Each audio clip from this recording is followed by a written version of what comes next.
We are back on Morning Line. Thanks for joining us. Clint Kelly, malpractice attorney, on with us, taking your phone call, 737-7587. If you'd like to join in the conversation, hey, give us a call. Clint's right here. You know, we get him in person. You can get him on the line. You know, let's start off with Charles. Charles, good morning. Hi, Charles. Yes. Hey. What's on your mind, Charles? I used to see a private practitioner psychiatrist, and despite complaints from my mother and me saying crazy things during our session, he wasn't prescribing enough medication, so I became crisis. I ended up getting kicked out of school, evicted from mom and dad, homeless, hospitalized, and incarcerated 3 times. Would that be considered medical malpractice if he wasn't prescribing enough medication, despite obvious signs I had a chemical imbalance? Oh, potentially. Interesting. Potentially. Charles, psychiatric malpractice cases are extraordinarily difficult to win. Right. And let me explain why. They're going to dig into your past psychological or psychiatric mental health background, and they will spend a considerable amount of time working up those issues, trying to prove that what you had, your underlying issues, were something that could not be treated better than what the doctor prescribed. Doesn't make it right, but that's what they do. They put your brain on trial, and those are extremely painful because, I guess in essence, Nick, they put your soul on trial. You know, everything you've done, good, bad, ugly, all comes out in the wash, and they're just tough cases to take. Now, the case that I have taken against a psychiatrist is when they release someone prematurely from a facility who was suicidal, and that patient then goes on to kill themselves or kill themselves in the facility. That's a different matter, but your case, they're tough to win, Charles. Yeah, and you're not saying it doesn't happen.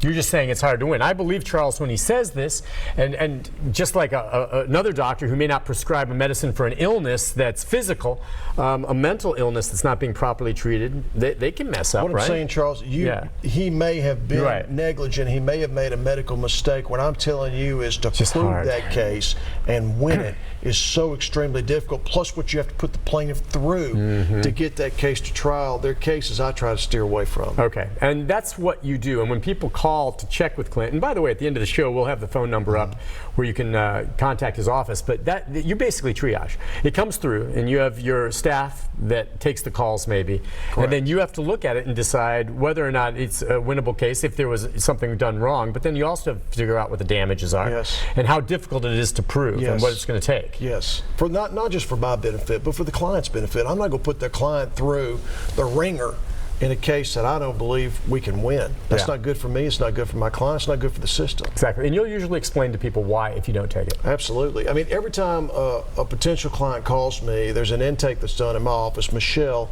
will take down the information. She knows exactly what to ask, and then she'll present a report to me. I'll look at that report, and I'll make a decision whether or not I think that case is a case that I can win based on the facts. I may even research it some more, and then I'll have the client come in and meet with me. The meeting will be confidential, and then the client and I will decide what to do. If, on the other hand, I look at Michelle's report and I've decided I can't win that case or I can't take it for one reason or another, or if it's too late, and we talked about that, I will write a letter to the client explaining why I could not take the case, and I always do that, Nick. I always write a letter explaining to the client why I couldn't take the case, because if they call a lawyer, they deserve to know. Well, and not all lawyers do that, by the way. Not all lawyers do that. They don't. That's very good of you to do that. All right, let's go to Mary next. Mary, good morning. Hi, Mary. Hi. Hey, how can we help you? I'm calling from Clarksville. Okay. My mom passed away last month from sepsis. She was up here visiting from West Tennessee. She come up here 6 days prior to her being admitted to the hospital. She went, like she always does, to her doctor to get her checkup before she leaves town.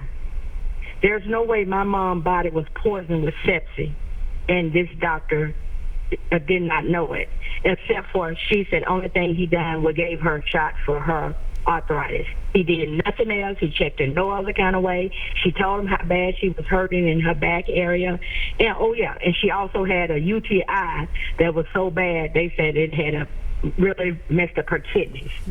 She had a boil on her that was 7 inches long. It developed after she got here, or was probably already on there.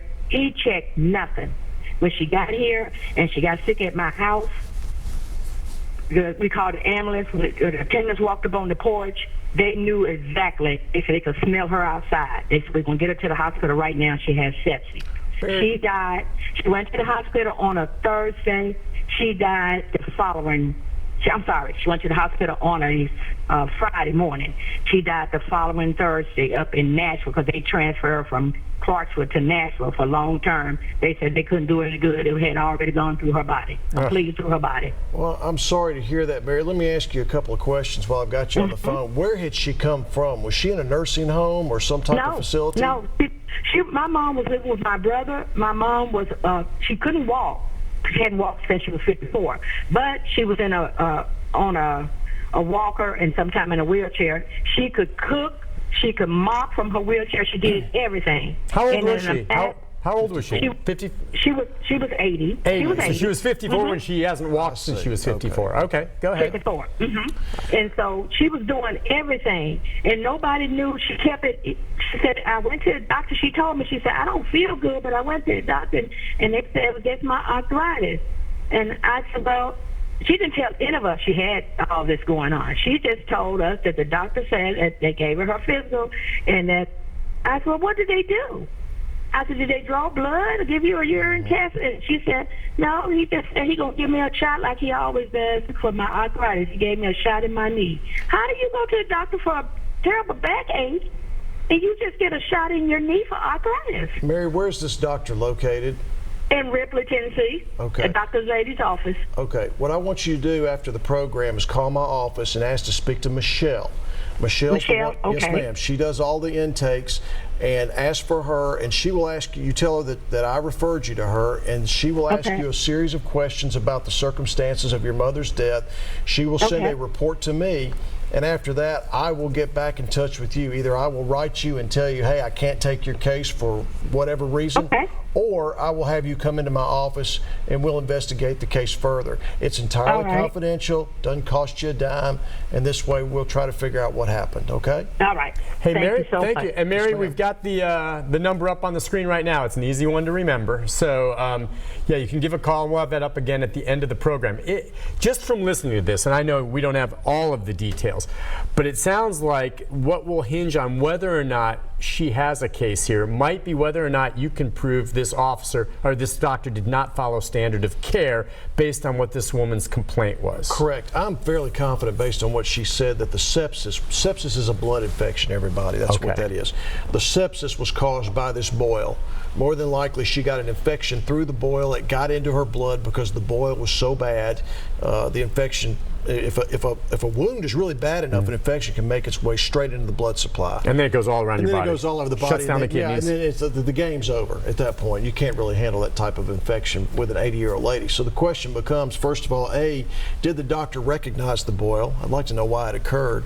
B, what did the doctor do to treat the boil? And C, did the doctor recognize that she might be in a life-threatening condition such that he should have put her in the hospital rather than sending her to Clarksville or whatever it is? So that involves likely a review of the doctor's records as well as the hospital records in Clarksville, because I'm sure they documented the boil and probably would have gotten some history as well, but that's what we need to find out. Okay, and so it could be one of two things. I mean, it can be a doctor that maybe tried to do his due diligence and maybe it wasn't overt enough for him to pick up, or it could be another doctor who said, well, here she comes in again for a normal thing. Yeah, your back hurts. All right, give me your knee. I'm going to give you a shot. Get out of here. Okay, which that second one to me means he didn't listen to what she was saying. He didn't check her out at all. That to me would be more like he was not responsive and sent out a very sick patient when he shouldn't have. Yeah, I'm just going with Mary says. You don't miss a 7-inch boil. Okay, right. As a physician. That's just, sounds like it could be a case. If you do, it means you didn't examine the patient, which raises a whole host of questions. And that's standard of care. Sure. Excellent. Well, yeah, I hope she follows up on it. Anyway, and she did say that's how this works. You've seen how this works. She calls. She calls the office. She gives the information to Michelle. Michelle passes it on to me. I make a decision based on that report. I either see the client or write a letter, but it's entirely confidential and it costs nothing. And the very first thing we heard when she made the call was her mother died last month, so that means she's within the year of statute of limitations. Correct. All right. Wow. These are tough cases because you're dealing with people's lives and loved ones. All right, the number 737-7587. Some good calls. If you'd like to join us, we're going to take a break and we come back. More of our conversation with Clint Kelly right after this.